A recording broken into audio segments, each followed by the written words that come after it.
સઘન વરસાવથી ગરમીની સાથે જી હા રાજ્યમાં ગરમી આગના ગોળા વરસાવી રહી છે ત્યારે કેટલાક જિલ્લામાં ગરમીનો પારો વધતા જ ઓરેન્જ એલર્ટ આપવામાં આવ્યું છે તો કેટલાક શહેરોમાં વોર્મ નાઇટની પણ ચેતવણી અપાઈ છે। અમદાવાદ સહિત સમગ્ર રાજ્યમાં ગરમી આગનો ગોળા વરસાવી રહી છે। હાલમાં પશ્ચિમથી ઉત્તર પશ્ચિમના પવનોની અસર સમગ્ર રાજ્યમાં જોવા મળતા લોકો ગરમીથી ત્રાહિમામ પુકારી ઉઠ્યા છે। આ સાથે કેટલાક જિલ્લાઓમાં ઓરેન્જ અને કેટલાક જિલ્લાઓમાં ગરમીનો પારો 45 ડિગ્રીને પાર થઈ જતા રેડ એલર્ટ આપવામાં આવ્યું છે। સાથે સાથે કેટલાક શહેરોમાં વોર્મ નાઇટની પણ ચેતવણી આપવામાં આવી છે જે પ્રથમવાર આવો વાતાવરણમાં ફેરફાર જોવા મળી રહ્યો છે। બનાસકાંઠા, પાટણ, મહેસાણા, ગ્રીન સિટી, ગાંધીનગર, અમદાવાદમાં ઓરેન્જ એલર્ટ રહેશે। સુરત, વલસાડ અને આણંદમાં અને સૌરાષ્ટ્રમાં સુરેન્દ્રનગર, ભાવનગર, પોરબંદર, જૂનાગઢ જિલ્લાઓમાં ઓરેન્જ એલર્ટ આપવામાં આવ્યું છે। આ સાથે અમરેલી અને બનાસકાંઠામાં 5 દિવસ સુધી યલો એલર્ટની ચેતવણી અપાઈ છે। બીજી તરફ રાજ્યમાં 2 દિવસ સુધી વોર્મ નાઇટની આગાહી કરી છે જેમાં ભાવનગર, અમદાવાદ અને વડોદરાનો સમાવેશ થાય છે। ગુજરાતમાં 5 દિવસ પશ્ચિમથી ઉત્તર પશ્ચિમના પવનો ફૂંકાવાના કારણે ગરમીમાં વધારો જોવા મળશે તો ગાંધીનગરમાં સૌથી વધુ 45 ડિગ્રી તાપમાન રહેશે તો અમદાવાદમાં 44.5 ડિગ્રી તાપમાન અને આણંદમાં 44.1 ડિગ્રી તાપમાન રહેશે જ્યારે વડોદરામાં 44.2 ડિગ્રી, બનાસકાંઠામાં 43.2 ડિગ્રી તાપમાન રહેવાની શક્યતા છે તો આ તરફ ભાવનગરમાં 42.4 ડિગ્રી અને રાજકોટમાં 44.2 ડિગ્રી તાપમાન રહેશે। હવામાન વિભાગે રાજસ્થાન, મધ્યપ્રદેશ, પંજાબ, હરિયાણા, દિલ્હી અને ઉત્તર પ્રદેશમાં આજથી 4 દિવસ માટે હીટવેવનું રેડ એલર્ટ જાહેર કર્યું છે। હિમાચલ પ્રદેશ, ગુજરાત, મહારાષ્ટ્ર અને જમ્મુ કાશ્મીરના જમ્મુ ડિવિઝનમાં હીટવેવની ચેતવણી આપવામાં આવી છે। હવામાન વિભાગે કહ્યું છે કે આગામી 4 થી 5 દિવસ સુધી આ રાજ્યોમાં ગરમીના મોજાથી રાહત મળવાની કોઈ શક્યતા નથી। આ સિવાય હીટવેવની ચેતવણી હેઠળના રાજ્યોમાં પણ તાપમાન 44 થી 47 ડિગ્રી વચ્ચે રહ્યું હતું। દિલ્હીના નજફગઢમાં તાપમાન 47.4 ડિગ્રી નોંધાયું હતું તો આ પહેલા તાપમાન ત્યાં 48 ડિગ્રીની નજીક પણ પહોંચી ગયું હતું। ગરમીના કારણે પંજાબની શાળાઓમાં મંગળવારથી ઉનાળુ વેકેશન જાહેર કરવામાં આવ્યું છે।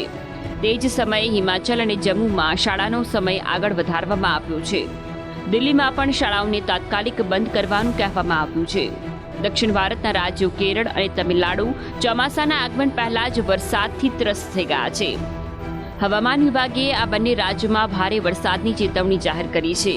અહીં નીચાણવાળા વિસ્તારોમાં પણ પૂર જેવી સ્થિતિ સર્જાઈ શકે છે તો કેરળમાં વરસાદને કારણે ભૂસ્ખલન અને રોગચાળો ફેલાવાની સંભાવનાને ધ્યાનમાં રાખીને ઇમરજન્સી સેવાઓને એલર્ટ કરવામાં આવી છે। રાજ્ય સરકારે એક મોટો નિર્ણય લીધો છે જેમાં હવે સ્માર્ટ મીટરની સાથે જૂના મીટર પણ લગાડવામાં આવશે। ગુજરાતમાં વડોદરા, રાજકોટ, જામનગર સહિતના શહેરોમાં પ્રીપેડ સ્માર્ટ મીટરનો જોરદાર વિરોધ થઈ રહ્યો છે। મહત્વનું છે કે પ્રીપેડ સ્માર્ટ મીટરમાં ડબલ તેમજ તેનાથી પણ વધુ વીજ બિલ આવતું હોવાની વ્યાપક ફરિયાદ આવી હતી। ત્યારે હવે રાજ્ય સરકારે એક મહત્વનો નિર્ણય લીધો છે જેમાં હવે સ્માર્ટ મીટરની સાથોસાથ જૂના મીટર પણ લગાવવામાં આવશે। ગ્રાહકોમાં થયેલી ગેરસમજ દૂર કરવા સ્માર્ટ મીટર સાથે જૂનું મીટર લગાવવાનો નિર્ણય લેવાયો છે। જો કે આ પહેલા રાજ્યની 4 વીજ કંપનીઓને ગાંધીનગરનું તેડું મોકલાયું હતું। પાટનગરમાં ઉર્જા વિભાગની ઉચ્ચસ્તરીય બેઠક મળી હતી જેમાં આ મામલે વિસ્તૃત ચર્ચા કરવામાં આવી અને હવે સ્માર્ટ મીટરનો મામલો હાઈકોર્ટમાં પહોંચ્યો છે જેમાં વડોદરાના નાગરિકે સ્માર્ટ મીટરને લઈને હાઈકોર્ટમાં અરજી કરી છે। વીજ વિભાગે સ્માર્ટ મીટર લગાવતા લોકોએ વિરોધ કરતા હવે આ વિરોધમાં કોંગ્રેસે પણ ઝંપલાવ્યું જેમાં સ્માર્ટ મીટર મુક્ત કોંગ્રેસે લડતની જાહેરાત કરી। વીજ વિભાગ દ્વારા લગાવવામાં આવતા સ્માર્ટ મીટરનો લોકો દ્વારા ભારે વિરોધ થઈ રહ્યો છે ત્યારે આ વિરોધમાં કોંગ્રેસે પણ ઝંપલાવ્યું છે। કોંગ્રેસે સ્માર્ટ મીટરને લઈને સવિનય કાનૂન ભંગની લડત લડવાની જાહેરાત કરી છે। સ્માર્ટ મીટર મુદ્દે કોંગ્રેસ નેતા અમિત ચાવડાએ સરકાર પર પ્રહાર કરતા કહ્યું કે સરકાર સ્માર્ટ મીટર લોકોના માથે થોપી રહી છે। સરકારને પ્રજાની નથી પડી, ગરીબોને લૂંટવા માટે સ્માર્ટ મીટર લવાયા છે। સરકારે સ્માર્ટ મીટર મુદ્દે લોકો સાથે પરામર્શ કર્યો ન હતો।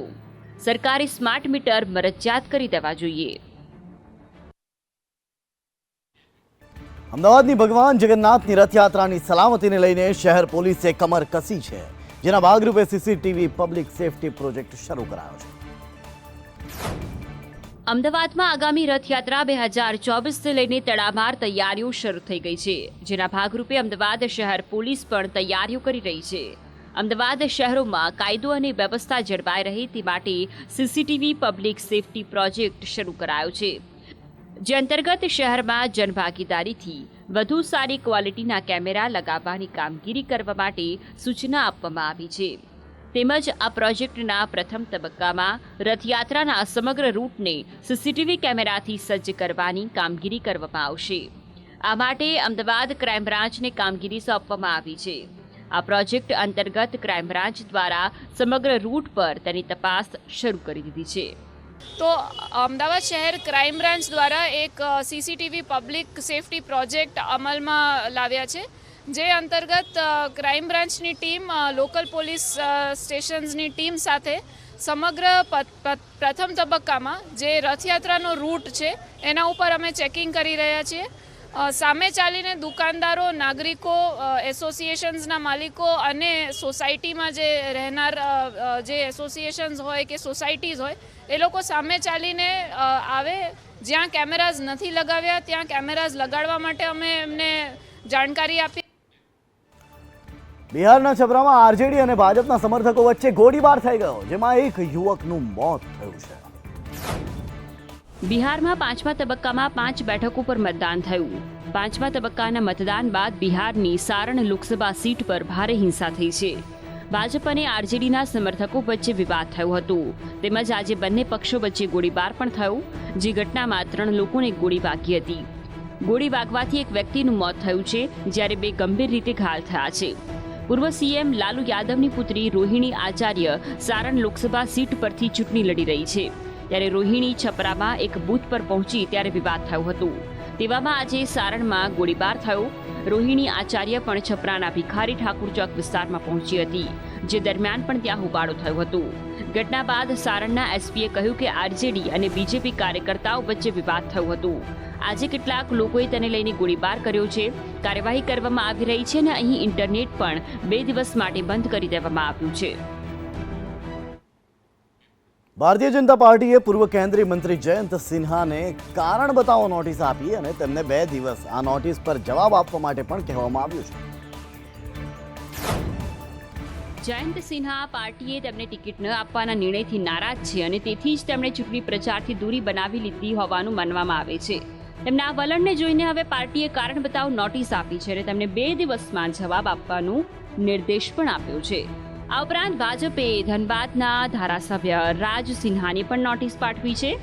ભાજપે જયંત સિન્હાને આપેલી નોટિસમાં લખ્યું છે કે લોકસભા 2024ની ચૂંટણીમાં જ્યારથી પાર્ટીએ મનીષ જયસ્વાલને હજારીબાગ લોકસભા મતવિસ્તારથી ઉમેદવાર તરીકે જાહેર કર્યા છે, ત્યારથી તમે ન તો ચૂંટણી પ્રચારમાં રસ લઈ રહ્યા છો કે ન તો સંગઠનાત્મક કામમાં. આ ઉપરાંત તમે લોકશાહીના આ મહાન પર્વમાં તમારા મતના અધિકારનો ઉપયોગ કરવાનું પણ યોગ્ય ન માન્યું. તમારા આ વલણથી પાર્ટીની છબી ખરડાઈ છે. આ કારણે પાર્ટીના પ્રદેશ અધ્યક્ષ બાબુલાલ મરાંડીની સૂચના બાદ જયંત સિન્હાને નોટિસ પાઠવવામાં આવી છે. રાજ્યસભાના સાંસદ અને પાર્ટીના મહાસચિવ આદિત્ય સાહુએ કહ્યું કે આ શિસ્તનો મુદ્દો છે અને પાર્ટી આ વિષય પર 0 ટોલરન્સ ધરાવે છે. જોકે ઉમેદવારોની પસંદગીને લઈને ભાજપમાં મતભેદ અને ઝઘડાઓ સામે આવ્યા છે. આપના રાજ્યસભા સાંસદ સ્વાતિ માલીવાલે ફરી એકવાર આમ આદમી પાર્ટીના નેતાઓ પર પોતાના પર લાગેલા તમામ આરોપોને લઈને વળતો પ્રહાર કર્યો છે. સ્વાતિ માલીવાલે સોશિયલ મીડિયા પ્લેટફોર્મ એક્સ પર એક લાંબી પોસ્ટ લખી છે, જેમાં તેણે આમ આદમી પાર્ટી અને દિલ્હીના મંત્રીઓ પર નિશાન સાધ્યું છે. સ્વાતિ માલીવાલે સોશિયલ મીડિયા પ્લેટફોર્મ એક્સ પરની એક પોસ્ટમાં આપ નેતાઓના આરોપોને રદિયો આપતા લખ્યું છે કે બીજેપીના કહેવા પર તેમણે મુખ્યમંત્રી અરવિંદ કેજરીવાલના સહયોગી વિભવ કુમાર વિરુદ્ધ હુમલાની ફરિયાદ નોંધાવી છે, કારણ કે તેમની સામે ભ્રષ્ટાચારનો કેસ નોંધવામાં આવ્યો હતો. આ ઉપરાંત સ્વાતિ માલીવાલે લખ્યું છે કે ગઈકાલથી જ દિલ્હીના મંત્રીઓ જૂઠ ફેલાવી રહ્યા છે કે મારી વિરુદ્ધ ભ્રષ્ટાચારની એફઆઈઆર દાખલ કરવામાં આવી છે, જેથી મેં આ બધું જ ભાજપના ઇશારે કર્યું. આ એફઆઈઆર 8 વર્ષ પહેલા 2016માં દાખલ કરવામાં આવી હતી. ત્યારબાદ મુખ્યમંત્રી અને ઉપરાજ્યપાલ બંનેએ મને વધુ 2 વખત મહિલા આયોગના અધ્યક્ષ તરીકે નિયુક્ત કર્યા હતા.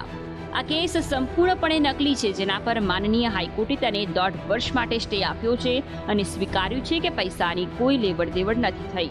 સ્વાતિ માલીવાલે વધુમાં લખ્યું છે કે જ્યાં સુધી મેં વિભવ કુમાર વિરુદ્ધ ફરિયાદ નોંધાવી ત્યાં સુધી હું લેડી સિંઘમ હતી અને આજે હું ભાજપની એજન્ટ બની ગઈ. આખી ટ્રોલ આર્મી મારી પાછળ તૈનાત કરવામાં આવી છે કારણ કે હું સાચું બોલી. પાર્ટીના તમામ લોકોને કહેવામાં આવી રહ્યું છે કે જો સ્વાતિનો કોઈ અંગત વિડીયો હોય તો તેને મોકલો, તેને લીક કરવો પડશે. કડી વિધાનસભાના ધારાસભ્ય કરસન સોલંકીએ કડી તાલુકાના નંદાસણ પોલીસ મથકે પહોંચી દેશી દારૂ, ઇંગ્લિશ દારૂ તેમજ જુગારના અડ્ડાઓ બંધ કરાવવા માટેની રજૂઆત કરી. કરસન સોલંકીએ ખુલ્લેઆમ ચાલતા દારૂના વેપાર ધંધાને બંધ કરાવવા રાજ્યના મુખ્યમંત્રી ભૂપેન્દ્ર પટેલ, એસપી અને પીઆઈને રજૂઆત કરી છે. તેમજ આગામી સમયમાં તેઓ રાજ્યપાલને પણ આ બાબતે પત્ર લખીને રજૂઆત કરશે તેવું જણાવ્યું હતું. ત્યારે ભાજપના એમએલએ દારૂબંધી સામે સવાલ ઉઠાવતા સમગ્ર વિસ્તારમાં હડકંપ મચી જવા પામ્યો હતો. એકાએક કડી વિધાનસભાના ધારાસભ્ય નંદાસણ પોલીસ મથકમાં રજૂઆત કરવા માટે પહોંચતા પોલીસ પણ દોડતી થઈ ગઈ હતી. ધારાસભ્ય કરસન સોલંકીએ જણાવ્યું હતું કે માત્ર નંદાસણ નહીં પરંતુ બધી જગ્યાએ હું ફરું છું, બધે જ દારૂનો વેપાર ધંધો ચાલી રહ્યો છે. નંદાસણ હું તો બધી જગ્યાએ ફરું છું ને બધે જ પીએ અને એસપી સાહેબને મને રજૂઆત કરી છે કે દારૂની ભઠ્ઠીઓ ચાલતી હોય, દારૂ વેચાતા હોય, તમામ બંધ કરો. કડી તાલુકામાં બહુ દારૂનું ઘર્ષણ થઈ રહ્યું હોય તે બંધ કરવા માટે મારો પ્રયત્ન છે. ખાસ નંદાસણ પોલીસ સ્ટેશનમાં આવ્યા કયા વિસ્તારમાં દારૂની ભઠ્ઠીઓ? એ તો બધી જગ્યાએ આખા મારી વિધાનસભામાં ચાલતા હોય દારૂ બધા બંધ કરાવો એ રીતે રજૂઆત કરી છે. ઉત્તરાખંડમાં ગુનાહિત ઘટનાઓમાં વધારો થવાની ચિંતા, સરકારે વેરિફિકેશન ડ્રાઈવ ચલાવવાનો નિર્ણય કર્યો. ઉત્તરાખંડ રાજ્યમાં સતત વધી રહેલી ગુનાહિત ગતિવિધિઓને જોતા ઉત્તરાખંડની સરકારે વેરિફિકેશન ડ્રાઈવ શરૂ કરવાનો નિર્ણય લીધો છે. અગાઉ પણ મુખ્યમંત્રી પુષ્કરસિંહ ધામીની સૂચના પર અન્ય રાજ્યોમાંથી આવતા અને ઉત્તરાખંડમાં રહેતા લોકોનું વેરિફિકેશન કરાવવા માટે એક અભિયાન શરૂ કરવામાં આવ્યું હતું અને થોડા સમય માટે આ ઝુંબેશ ચાલતી હતી. તે પછી તેને અટકાવી દેવામાં આવી હતી. આવી સ્થિતિમાં દેવભૂમિના મૂળ સ્વરૂપને બચાવવા માટે ફરી એકવાર કડક વેરિફિકેશન ઝુંબેશ શરૂ કરવામાં આવી રહ્યું છે. સીએમ ધામીના જણાવ્યા અનુસાર આચાર સંહિતા હટાવ્યા બાદ આ અભિયાન શરૂ કરવામાં આવશે. ઉત્તરાખંડ સરકારે રાજ્યમાં યુનિફોર્મ સિવિલ કોડ પહેલેથી જ લાગુ કરી દીધું છે. આવી સ્થિતિમાં હવે સરકાર ડેમોગ્રાફિક ચેન્જની વાસ્તવિક સ્થિતિ જાણવા વેરિફિકેશન અભિયાન શરૂ કરવા જઈ રહી છે, જેમાં મુખ્યત્વે અન્ય રાજ્યોમાંથી આવતા અને ઉત્તરાખંડમાં રહેતા લોકોની તપાસ કરીને ઓળખ કરવામાં આવશે. ઈરાનના રાષ્ટ્રપતિ રાઈસીના માનમાં ભારતમાં રાષ્ટ્રીય શોક વ્યક્ત કરવામાં આવ્યો. રાષ્ટ્રપતિ ભવન પર ત્રિરંગો અડધે સુધી જ લહેરાવવામાં આવ્યો. ઈરાનના રાષ્ટ્રપતિ રાઈસી રવિવારે પૂર્વ અઝરબૈજાનથી પરત ફરી રહ્યા હતા. ત્યારબાદ અઝરબૈજાનના સરહદી શહેર ઝોલ્ફા પાસે આ અકસ્માત થયો હતો. સોમવારે દરેકના મૃત્યુની પુષ્ટિ કરવામાં આવી હતી. આજે ભારતમાં રાષ્ટ્રીય શોક મનાવવામાં આવી રહ્યો છે.